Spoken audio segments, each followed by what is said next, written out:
Acaba de concluir el Consejo de Asuntos Exteriores y hemos podido escuchar en esta última hora al alto representante de Asuntos Exteriores, Josep Borrell, para la Unión Europea. Y vemos cómo Europa muestra unanimidad, por un lado, para presionar a Israel y que cesen los ataques a la misión de la ONU en el Líbano, y por otro lado, también respaldan el hecho de que hay que presionar de alguna forma unas negociaciones para alcanzar una paz en Ucrania. Sin embargo, Josep Borrell ha afirmado que esas negociaciones entre Rusia y Ucrania todavía las ve muy lejos.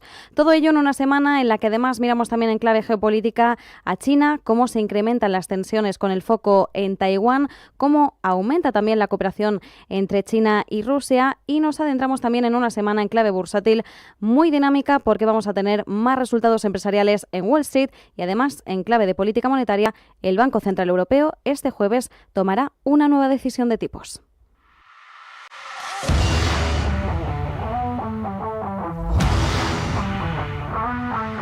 Visión Global, con Marta Isern, Radio Intereconomía.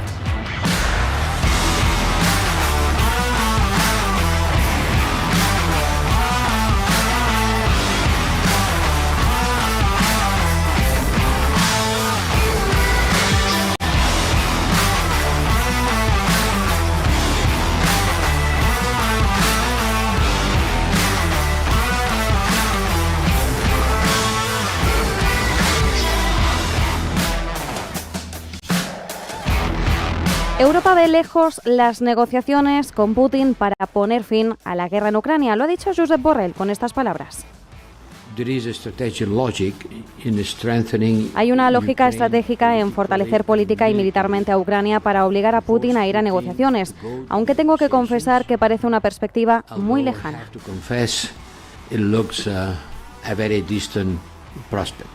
Han sido sus palabras hace unos instantes, justo al término del Consejo de Asuntos Exteriores que ha tenido lugar hoy en Luxemburgo. En él, Borrell ha asegurado que la situación en Ucrania está empeorando y que los ucranianos resisten, pero que necesitan más apoyo. Hoy el Consejo de la Unión Europea ha aprobado las primeras sanciones contra Irán por enviar misiles balísticos a Rusia para que los utilizase en Ucrania.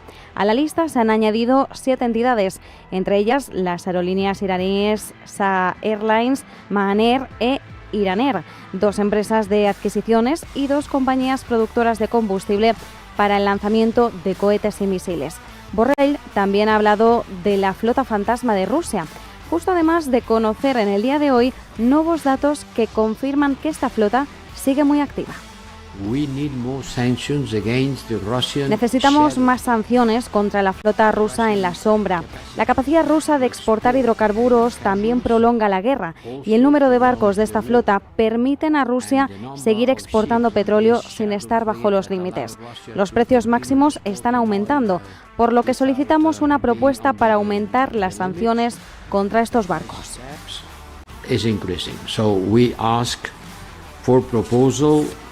In order to increase the sanctions against these ships. Y es que la flota fantasma rusa de viejos petroleros, con los que burlar esas sanciones de Occidente, no solo sigue con su actividad, sino que además hemos visto, se ha observado un incremento de ella. Así lo confirman datos obtenidos en un nuevo estudio que ha difundido el Financial Times. Y lo cierto es que pese al recelo de Estados Unidos, de la Unión Europea y de sus socios y la intención de poner coto al comercio mundial de crudo ruso, Rusia ha ampliado la capacidad de su flota en la sombra en casi un 70% interanual.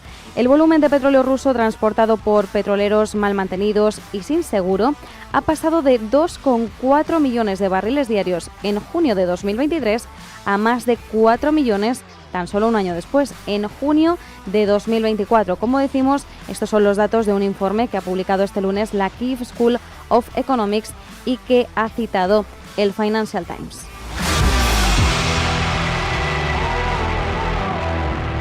Más allá del conflicto entre Rusia y Ucrania, tenemos que seguir poniendo la mirada sobre Oriente Medio porque vemos cómo la escalada del conflicto prosigue.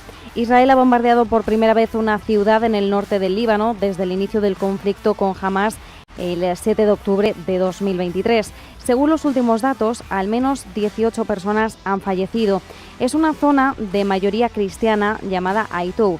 Los servicios de emergencia siguen trabajando en estos momentos para retirar los escombros y prestar ayuda a los heridos. Esta tarde, además, han sonado las sirenas en Israel por el lanzamiento de proyectiles desde el Líbano, tal y como ha comunicado el ejército israelí. Al menos 3 proyectiles procedentes del Líbano han entrado en su territorio, pero todos han sido interceptados. Los ataques de Israel en el Líbano dejan ya más de 2.300 muertos en el último año. Más de 10.700 personas han resultado heridas. Son las cifras del nuevo balance del Centro de Operaciones de Emergencia del Ministerio de Salud Pública libanés. Según el recuento de medios locales libaneses, unas 1.500 de las más de 2.300 muertes se han producido desde la escalada del conflicto en el sur y el este del Líbano a finales de septiembre, es decir, en este último tramo de las últimas semanas. Las autoridades libanesas estiman que alrededor de 1,2 millones de personas se han visto obligadas a abandonar sus hogares en solo estas últimas 3 semanas, mientras que unas 400.000 han huido a Siria, país vecino, pese a la inestabilidad que impera en el país desde la guerra de 2011. Mientras tanto, el ministro de Defensa israelí, Yoav Gallant, ha asegurado a su homólogo estadounidense que Hezbollah usa posiciones de la FINUL como escudo en ataques en Israel. Estamos escuchando a Gallant explicando que las milicias de Hezbollah están usando las posiciones de la FINUL como cobertura en sus ataques contra las fuerzas israelíes, poniendo en peligro las vidas de sus efectivos. Y todo esto viene después de que la ONU denunciase este domingo que 2 tanques israelíes habían atravesado las puertas de una base de la FINUL, que provocó al menos que 15 cascos azules resultasen heridos. Líderes internacionales han solicitado a Israel que frene estos ataques, entre ellos Josep Borrell, quien ha pedido a Israel que deje de culpar a Antonio Guterres como excusa para atacar a FINUL. Su trabajo es muy importante, es completamente inaceptable atacar a las tropas de las Naciones Unidas y quiero recordarles a todos que no es el secretario general de la ONU quien decide si esta misión se queda o no, es el Consejo de Seguridad quien tiene que tomar este tipo de medidas y decisiones. Y de hecho, estos ataques, Borrell los ha definido como una clara línea roja. El ejército israelí ha cruzado peligrosamente otra línea roja. La Unión Europea condenó unánimemente el bombardeo de las fuerzas de defensa israelíes contra las fuerzas de paz de las Naciones Unidas y hoy los ministros reiteran su pleno apoyo a la FINUL. Sin embargo, Israel mantiene su postura de que es Hezbollah quien está utilizando a la FINUL como escudo humano. Ha sido Netanyahu quien en las últimas horas ha insistido en esta cuestión y el ministro de Defensa de Israel, Yoav Gallant, también ha dicho que la necesidad de desmantelar la infraestructura de ataque de Hezbollah es urgente, entre otros motivos, por esta cuestión.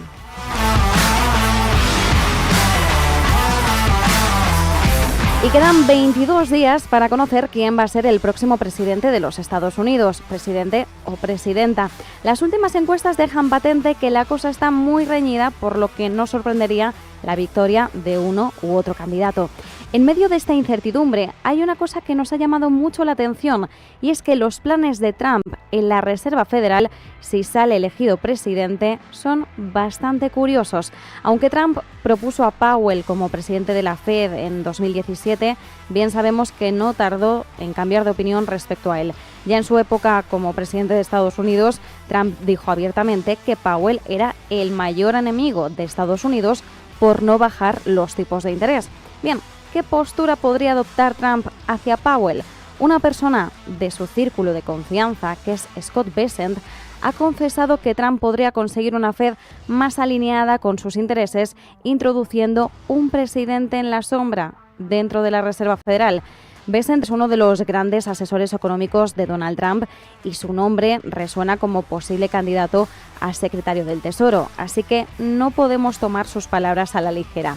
El plan de Bessent para un presidente de la Fed en la sombra nació a raíz de unas conversaciones con Donald Trump y también de los años en los que Bessent vivió en Reino Unido, donde es una práctica habitual que el partido de la oposición nombre un gabinete en la sombra. Bien, pues la idea de Bessent no tendría precedentes, pero sí podría tener éxito en el Congreso, según apuntan algunos análisis.